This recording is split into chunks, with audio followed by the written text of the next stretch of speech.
Hi అండి, అందరికీ నమస్కారం. ఈరోజు మన విజయవాడ దగ్గర వెంకటపాలెం అనే చిన్న విలేజ్‌లో ఉండే ఒక పెద్ద దివ్యక్షేత్రం గురించి మాట్లాడుకుందాం. అదే శ్రీ వెంకటేశ్వర స్వామి టెంపుల్. తిరుమలలో ఎలాగైతే మన వెంకటేశ్వర స్వామి ఉంటారో, ఈ క్షేత్రంలో కూడా అలాగే ఉంటారు అని అంటున్నారు. సో, దానికోసమైతే మనం ఈరోజు ఆ స్వామివారిని దర్శనం చేసుకోవడానికి వెళ్తున్నాం. ఈ వెంకటపాలెం అనేది మన విజయవాడ ఔట్‌స్కట్స్‌లో ఉంది. దీని డిస్టెన్స్ వచ్చి విజయవాడ నుంచి ఒక 10 కిలోమీటర్స్ అయితే ఉంటుంది. అలాగే ఇక్కడ నుంచి బస్సెస్ కూడా అవైలబుల్ ఉంటాయి. అలాగే ఈ టెంపుల్ టైమింగ్స్ వచ్చి మార్నింగ్ 6 టు ఈవినింగ్ 8. అలాగే ఎప్పుడైతే ఈ వెంకటపాలెంలో వెంకటేశ్వర స్వామిని ప్రతిష్ట జరిగిన తర్వాత మొత్తం గ్రామం డెవలప్మెంట్ జరిగింది అని చాలామంది లోకల్ వాళ్ళు చెప్తున్నారు.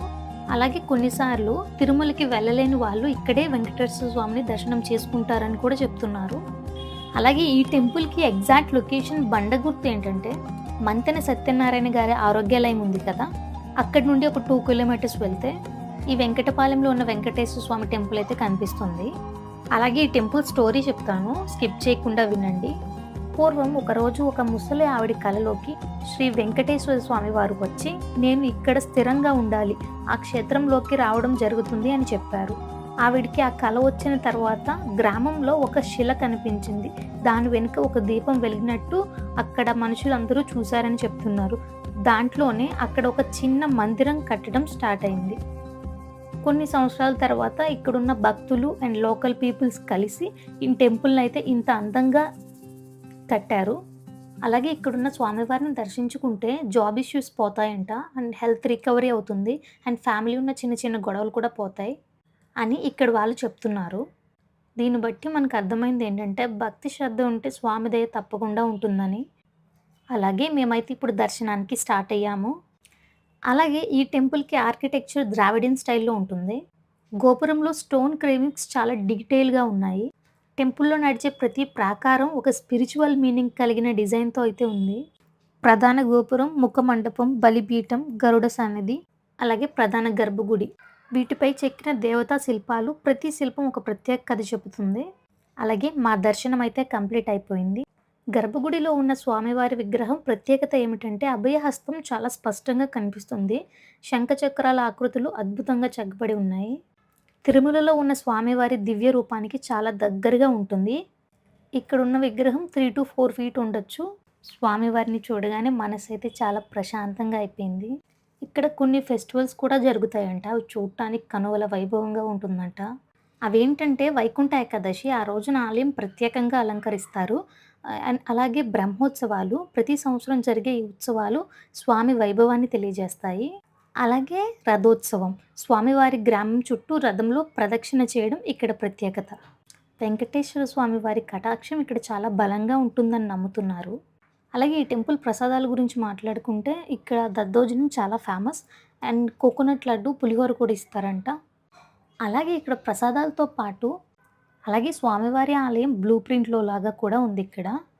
దాని ముందు రోప్ కట్టడం వల్ల మేము లోపలికి వెళ్ళి మొత్తం తీయలేకపోయాం. ఆల్రెడీ నేను చెప్పా కదా, ఇక్కడ ఉత్సవాలు జరుగుతాయని చెప్పి. సో, అప్పుడు అవి జరిగేటప్పుడు వీటితో వెంకటేశ్వర స్వామి రథాన్ని అలంకరిస్తారు. అలాగే ఇక్కడున్న ముఖ్యమైన వస్తువులు ఏంటంటే, స్వామివారి రథచక్రం, శంఖం, నమస్కార మండపం, అలాగే గోపురం చుట్టుపక్కల ఉన్న చాలా వాటినైతే మనం చూడొచ్చు. అలాగే ఇక్కడ తులాభారం కూడా ఉంది. మనకు తెలిసిన చాలా ఆలయాలైతే ఉంటాయి. ప్రతి ఆలయం ఒక చరిత్ర, కొన్ని ఆలయాలైతే ఒక రహస్యం. కానీ వెంకటపాలెంలో ఉన్న వెంకటేశ్వర స్వామి ఆలయం అయితే ఒక అనుభవం. అలాగే ఇక్కడ రహస్యమైన శిల్పం కూడా ఉందని చెప్పారు. ఏంటంటే, అందరూ గోపురం చూస్తారు, కానీ చాలామందికి తెలీదు. గోపురం వైపు చూస్తే కుడి మూలలో ఉన్న చిన్న శిల్పం ఉంటుందంట, కానీ మేము చూడలేదు. అది చక్రం పైన నిలబడి ఉన్న గరుత్మంతుడు లాంటి ఆకారంలో ఉంటుంది. సో, ఈ ఇన్ఫర్మేషన్ మీకు తెలిసింది కాబట్టి ఇక ఎప్పుడైనా మీరు వెళ్ళినప్పుడు ఖచ్చితంగా దాన్ని చూడండి. ఇది జ్యోతిష్యం ప్రకారం దుష్ట శక్తులు ఆలయం లోపలికి ప్రవేశించకుండా కాపాడే యంత్రం అని అంటారు. ఇదే ఆలయానికి ప్రత్యేకత. అలాగే ఇక్కడ అగరబత్తులు కూడా ఇస్తున్నారు. దాన్ని మనం డబ్బులు పెట్టి కొనుక్కోవాలి. వాటి ప్రైజెస్ అయితే ఇవి. అలాగే ఈ చుట్టూ ఉన్న ప్రదేశం ధ్వజస్తంభం వల్ల పాజిటివ్ ఎనర్జీ డిఫ్యూజన్ జరుగుతుంది అంటారు. అంటే ఈ స్తంభం దగ్గర నిలబడితే మనసు హఠాత్తుగా ప్రశాంతం అవ్వడం జరుగుతుంది. మేము దర్శనం అయితే కంప్లీట్ చేసుకొని బయటకు వచ్చేసాము. క్రౌడ్ కూడా ఓ అనేలాగా లేదు. ఓకే. చాలామందైతే వచ్చారు. కానీ క్రౌడ్‌లాగా అనిపించలేదు. ఏ ఇబ్బంది లేకుండా మాకు ప్రశాంతంగా దర్శనం అయితే కంప్లీట్ అయిపోయింది. మీరు విజయవాడ వెంకటపాలెంకి దగ్గరలో ఉంటే ఖచ్చితంగా ఈ ఆలయాన్నయితే దర్శనం చేసుకోవడం మర్చిపోకండి. నేను ఇన్ఫర్మేషన్ ఇచ్చాననే అనుకుంటున్నా.